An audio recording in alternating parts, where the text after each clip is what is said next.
problem 27 is a little bit different than previous problem. It's slightly harder. So here we have a chain which is sitting on this floor and we are applying force P to it. This floor has two parts. One part of it is smooth and the other part is not smooth, and we have friction here. At the beginning, all the chain is in this rough part of the surface, and after applying force P, gradually this chain is going to move to the smooth part. While the length of the chain in the rough part is decreasing, the friction force is going to decrease as well. And the question is, if we start from x is equal to 0, what's going to be the velocity of the chain when x is equal to L, or which means all the chain is in the smooth part. The density per length of the chain is given, it's rho. Density per length means if you multiply to the length, it's going to give you the mass. For example, the mass of the whole chain is going to be rho times L. The mass of this part with the length of x is going to be rho times x. So to solve this problem, let's draw the free body diagram. I'm going to draw the forces that we have for each part separately, the smooth part and also rough part. For the smooth part, the gravitational force, the weight is going to be mass, which is rho x, times g.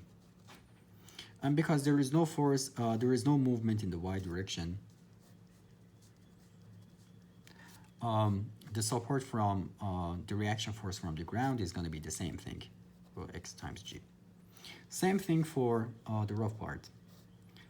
Rho times the length of it, which is L minus x, times g. That's going to be the gravitational force. And also the reaction force, the normal force, is going to be the same thing because there is no movement in the y direction. But we are going to have a friction force here too. And the friction force, because it is sliding, is going to be equal to mu k times normal force, which is this. So we are going to have rho times mu k times L minus x times g. Now, if I write the Newton equation in the x direction,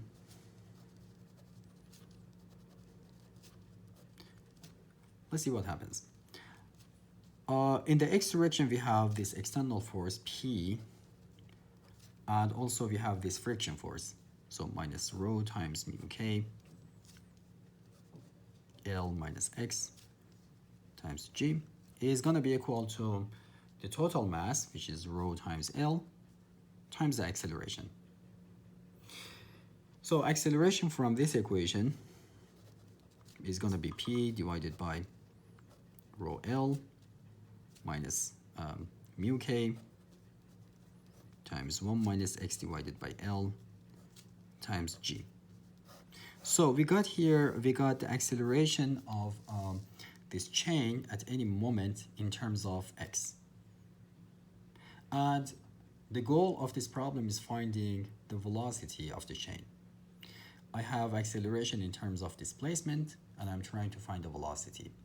And everything is moving on a line. So if you think about it carefully, you're going to see the best option here is using time-independent equation for non-constant acceleration or varying acceleration, which is this. Velocity times dv is equal to acceleration times dx. Acceleration is given, or we found it in terms of x, so I can put it here. Everything is going to be in terms of x here. And the other side, everything is in terms of v, so we can integrate this equation. So let's do that.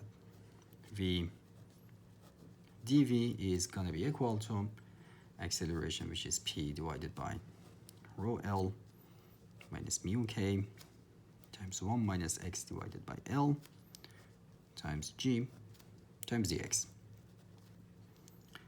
And I'm going to integrate both sides of this equation. Velocity at the beginning is 0, and at the end it is something that we don't know yet. We are going to find it. So let's call it just v. X, the length of the chain which is on the smooth part at the beginning is 0. And at the end, when everything moves to the smooth part, x is going to be the total length of the chain, which is L. So integral of v dv from 0 to v is going to be 1/2 of v squared. We can integrate this part by part.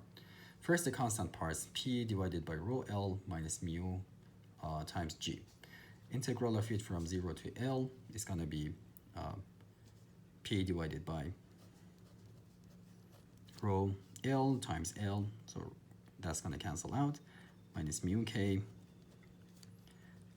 g times l. And the integral of mu k x divided by l from 0 to l is going to be mu k divided by 2l times x squared. From 0 to l, it's going to be mu k l l squared divided by l, which is going to be l times g. And divided by 2. Now, if I multiply 2 to the other side and take root square from both sides, I'm going to have velocity is equal to the square root of this. You can actually combine these two together, so at the end it's going to be this negative. So velocity is going to be 2p divided by rho and mu k g times l.